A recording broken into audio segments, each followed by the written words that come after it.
Ang Mafiyang FBI. Ang mafia ay isang malaking grupo ng mga kriminal na nagmula sa Sicily, Italy. Kilala sila para sa kanilang iba't ibang organized crimes tulad ng protection racketeering o pangingikil ng pera kapalit ang proteksyon sa kanilang mga ginagawang krimen.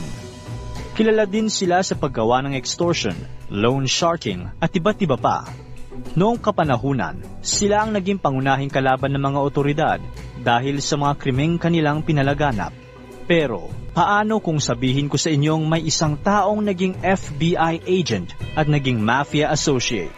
Ito ang kwento ni Joseph Pistone, aka Donnie Brasco. Ang FBI agent na naging undercover sa mafia noong 1970s. Noong July 25, 1981, tuluyan nang natapos ang kanyang undercover mission. Agad pinuntahan ng FBI si Sonny Black sa New York sa sumunod na araw. Sinabihan siya ng FBI kung ano ang tunay na pagkatao ni Donnie Brasco. Noong una ay ayaw pang maniwala ni Sonny Black, pero nagulat siya nang ipinakita ng FBI ang ID badge ni Pistone at ang kanyang mga litrato kasama ang ibang FBI agents. Agad na nagkagulo ang mafia nang malaman nilang FBI undercover pala ang matagal na nilang associate na si Donnie Brasco. Nagawa nilang ipakulong ang mahigit kumulang 120 mafiosos at kanilang associates.